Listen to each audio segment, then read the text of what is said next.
안녕하세요. 오늘도 사연살롱을 찾아주셔서 감사합니다. 저는 태어나서 한 번도 엄마를 본 적이 없습니다. 평소에도 몸이 약했던 탓에 출산은 무리라는 병원의 만류에도 불구하고 저를 낳다가 돌아가셨고, 아빠는 엄마에 대한 그리움과 미안함에 재혼도 하지 않으시고 저를 홀로 키우셨어요.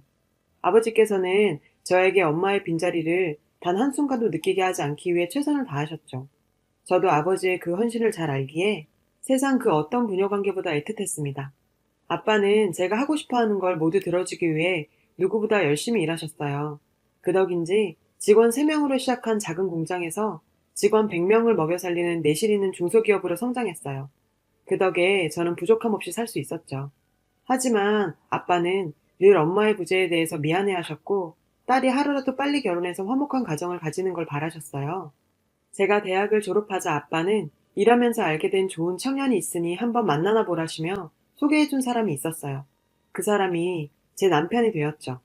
그렇게 아버지의 소개로 만나게 된 남편은 컴퓨터 수리업체 직원이었는데 아빠 회사의 컴퓨터를 점검해주면서 알게 되었고, 가진 건 없지만 워낙 성실한 사람이라 제가 평범하고 착한 사람과 결혼하기를 원했던 아빠가 속으로 저런 청년이라면 사위감으로 좋겠다 싶어 점 찍어두셨다고 하더라고요. 남편에겐 제가 본인의 딸이란 걸 밝히지도 않고 소개하셔서 남편은 거래처 사장님이 참한 아가씨 있다고 한번 만나보지 않겠냐고 하셔서 나왔다고 하더라고요. 저도 굳이 아버지의 정체를 밝히지 않고 대화를 나눴는데 정말 바보 아니야? 라는 생각이 들 만큼 순박한 사람이었고, 왜 아버지가 이 사람을 저한테 소개시켜줬는지 알만한 부분이기도 했어요. 저 역시 언뜻언뜻 아버지의 모습이 보이는 남편에게 매력을 느꼈고, 아빠에게도 하루빨리 손주를 안겨드리고 싶었죠. 평생을 외롭게 지내시던 우리 아빠한테도 저라는 짐을 덜어드리고 싶었고요. 그래서 26살이라는 어린 나이에 결혼을 선택했습니다. 남편은 저와의 결혼을 약속하고 처음 우리 아빠와 만나는 자리에서 본인에게 저를 소개해준 사람이 장인 될 사람이란 걸 알게 되었어요. 남편은 제 손에 물 한 방울 안 묻히겠다는 80년대에도 안 먹힐 말을 하면서 결혼 승낙을 구했고, 아빠께서도 그런 구식적인 멘트에도 마냥 좋아하시며 승낙을 해주셨습니다. 딸 결혼식 누구보다 화려하게 치러주고 싶다고 하셔서 호텔에서 결혼식을 하게 됐고, 회사 직원들도 초대하셨죠. 많은 사람들 앞에서 축복받으며 결혼식도 잘 치렀어요. 저는 그 큰 집에 아빠 혼자 살게 할 수가 없어서 남편에게 당분간은 우리 집에서 지내는 게 어떠냐며 제안했고, 남편도 흔쾌히 받아줘서 아빠를 모시고 살게 되었어요. 아빠는 신혼인데 늙은이가 방해되는 거 아니냐며 아파트 구해줄 테니 분가하라고 하셨지만, 남편과 저는 이미 얘기가 끝이 나 있었고, 아버님 여자친구 생길 때까지만이라도 모시겠다고 남편이 적극적으로 나서줬어요.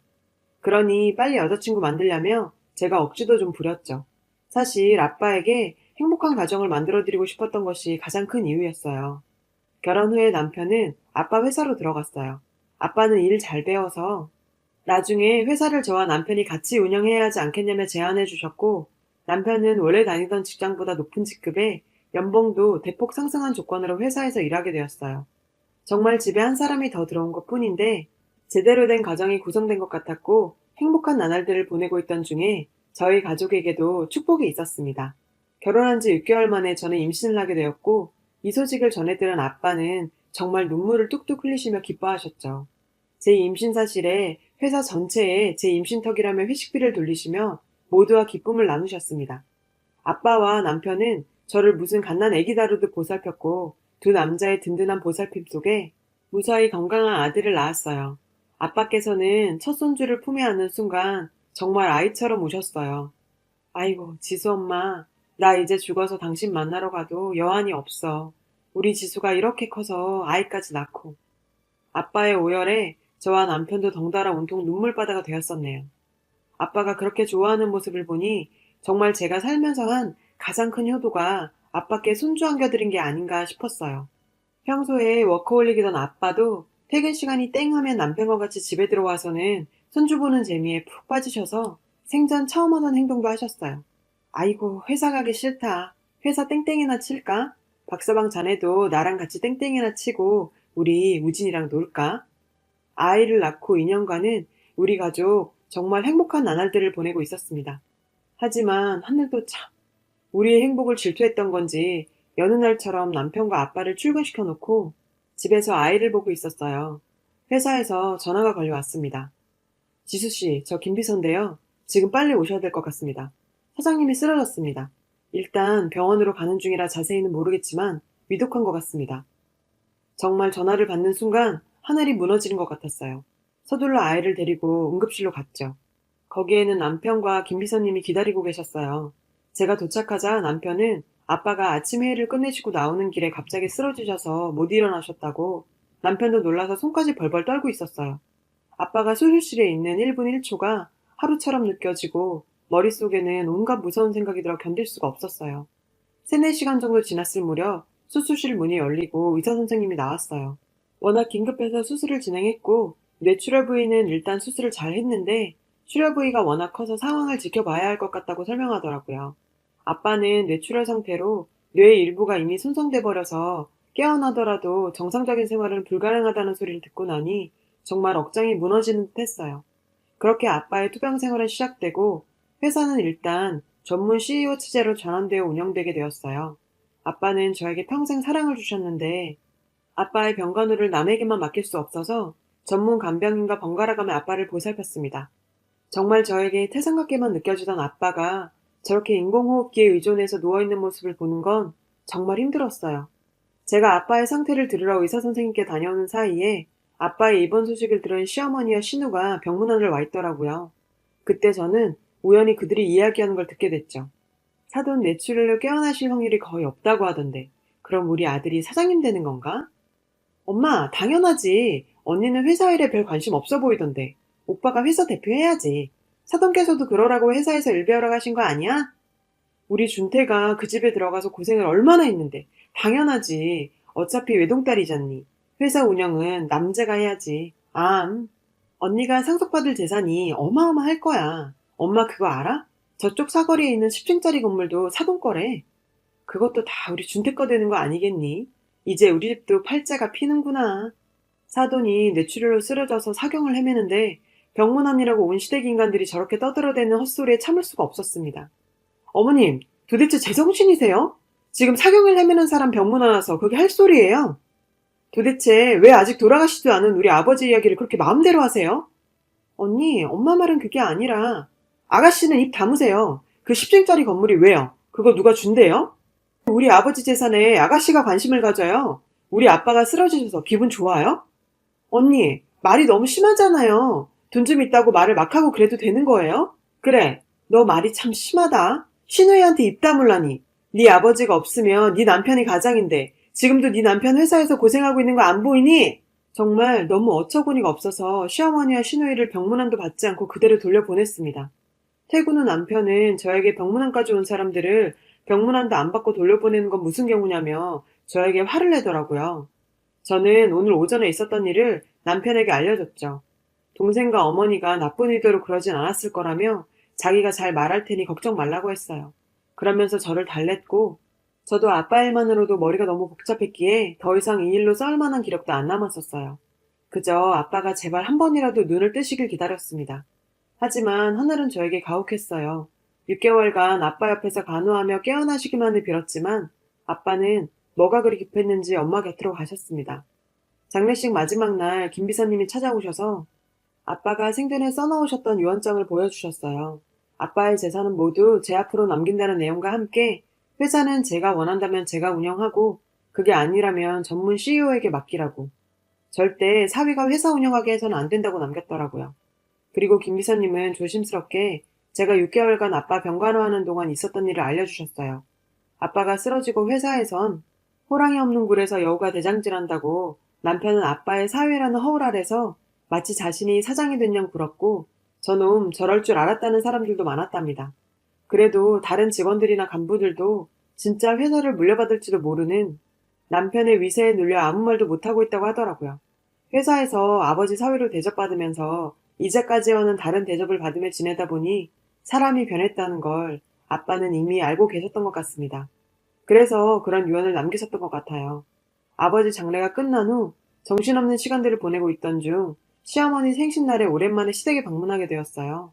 아빠가 돌아가신 후 남편과도 약간은 서먹해진 상태였기도 했고 병원에서 들은 시댁 식구 이야기들과 겹쳐서 아빠의 유언이 머릿속에 계속 맴돌았거든요. 남편은 이미 시댁에 와 있었고 들어가는 순간 뭔가 이상하더라고요. 시댁 집 앞에서 어디서 많이 보던 차가 서 있었는데 그건 분명 아빠 차였습니다. 아빠 차가 시댁 앞에 세워져 있는 걸 보니 의문을 가질 수밖에 없었죠. 그리고 듣게 된 시댁 식구들의 대화는 정말 저것들이 인간인가 싶을 정도로 악랄했습니다. 이야, 이제 그 회사 우리 아들이 맡는 거야? 사장님 아들 준 덕에 벤츠도 다 타보고. 정말 호강한다, 호강해. 준태야, 니 처한테 말 잘해서 그 건물에 내 가게도 하나 좀 내주면 어떠니? 엄마, 그런 것까지 마누라한테 물어보고 해야 돼? 내가 가장인데? 걱정 마. 하고 싶은 가게 있으면 말만 해. 내가 알아보고 차려줄게. 건물주가 이런 게 좋은 거 아니겠어? 오빠, 저번에 말한 것도 잊지 마. 나 카페 차려준다는 거. 그 시댁 가족들의 대화는 우리 아빠 재산이 마치 자기들 재산이냥 굴면서 지들끼리 이거 해준다, 저거 해준다, 김칫국 드링킹을 하고 있더라고요. 아버지 병문안 와서도 그러더니 이 쓰레기 같은 족속들을 더 이상 두고 볼 수만은 없었습니다. 지금 다들 무슨 소리를 하고 있는 거예요? 왜 우리 아빠 건물에 니들이 장사를 하니 많이 떠드는 거냐고. 당신이 뭔데 우리 아빠 건물에 이러쿵저러쿵 말하는 건데? 그리고 저 밖에 우리 아빠 차가 왜 서 있는 건데? 당신 뭐 하는 짓이야? 갑자기 이렇게 들어와서 좋은 날 왜 큰 소리야? 지금 겨우 그런 걸로 시어머니 생신날 와서 이렇게 큰 소리 지르는 거야? 남편 가족한테 좀 베푸는 게 그렇게 싫어? 돈 많은 사람들 욕심 많다더니 딱 이 꼴 보고 하는 말이네. 어차피 탈 사람도 없는 차 좀 타면 어떻다고 이렇게 난리냐? 탈 사람도 없는 차? 진짜 빌어먹을 놈이네. 지금 그걸 말이라고 하는 거야? 아, 이제 알겠네. 아빠가 왜 당신 회사 운영에 참여시키지 말라고 한 건지. 이제 우린 끝이야. 이혼해.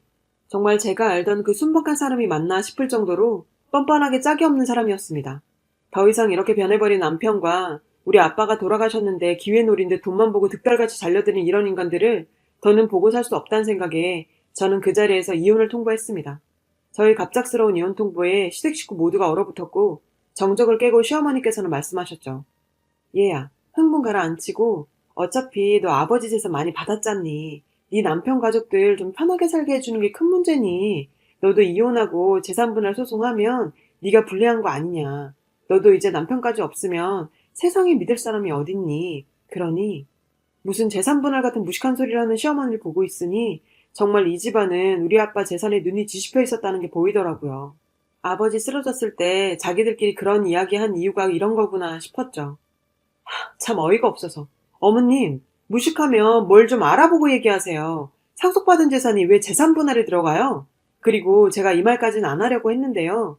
저 인간이 당신의 가족들 회사에 이름 올려서 월급도 타먹고 있는 거 다 알아요. 당신 아들하고 재산 분할 소송 붙을 일 없으니 쓰잘데기 없는 걱정하지 말고 당신 아들 깜빵 가면 면회나 잘 가요. 그리고 거기 아가씨, 남자친구까지 우리 회사에서 돈 받고 있던데 그것도 조사 들어갈 거니 각오하세요. 제 한마디에 시댁 식구들은 쥐죽은 듯이 조용해지더라고요. 그제서야 그 인간 가족들은 정신이 들었는지 자기네들이 정신이 나갔었다며 저한테 갑자기 울고 불며 용서를 빌더라고요. 돈이 그렇게 무서운 건지 정말 싹싹 빌었어요. 참 씁쓸했습니다. 30분 전까지 우리 아버지 재산을 가지고 왈가왈부하던 인간들의 거지 같은 모습에 역겹기까지 해서 더 이상 그곳에 있을 수 없었어요. 회사 차원에서 남편에 대한 감사가 들어갔는데 아버지가 쓰러지기 전부터 자기 가족들을 불법 취업시켜 돈을 받아간 것도 모자라 시간이 지나면서 점점 간이 커졌는지 나중엔 회사 돈까지도 손을 댔더라고요. 회사 돈을 정말 꼼꼼하게도 해먹었더라고요. 감사가 끝난 후 김 비서님께서는 모든 결정권을 저에게 일임해 주셨어요. 그 인간과 시댁 식구들의 악마 같은 모습을 본 이상 저에게도 그들에게 남은 온정이랑 1도 없었고 다 법대로 처리했습니다. 그 인간은 회사 감사에서 하다 자기 엄마 탓을 했다고 하더라고요. 아휴, 그걸 지 엄마 탓하면 뭐가 달라집니까? 그저 순박할 수밖에 없던 자리에 있던 인간이 장인덕의 회사에서 주제에 맞지도 않게 대접받는 자리에 오르게 되니 탐욕적인 본성이 드러난 것 뿐이겠죠. 지 엄마 탓, 동생 탓해가며 벗어나려고 발부둥 쳐봤지만 회사 공금횡령 부당수급 등으로 구속시켰고 회사 돈을 부당수급했던 시어머니와 시누이도 경찰 조사받고 벌금형을 받았어요. 5년이나 함께 산 인간인데 구속 판결이 나기까지 생각이 많았습니다. 제 미련이 남았나 싶더라고요. 근데 막상 판결이 나고 나니 그저 통쾌하기만 하더라고요. 이런저런 상황에 대한 근심이었나 봅니다. 최근엔 김 비서님의 도움을 받아 아버지 회사 경영에도 조금씩 참여하면서 아이와 함께 행복한 시간 보내고 있습니다. 아이와 정말 행복하다가도 가슴 한켠에 아빠가 남아서 어느 날은 갑자기 먹먹해집니다. 오늘이 그런 날이네요. 마음이 허전해서 주저리 써봤는데 글을 쓰다 보니 아빠가 더 많이 보고 싶습니다. 여러분, 사연 댓글에 응원과 현명한 조언 부탁드려요. 좋아요와 구독은 저에게 큰 힘이 됩니다. 오늘도 좋은 일 가득하세요.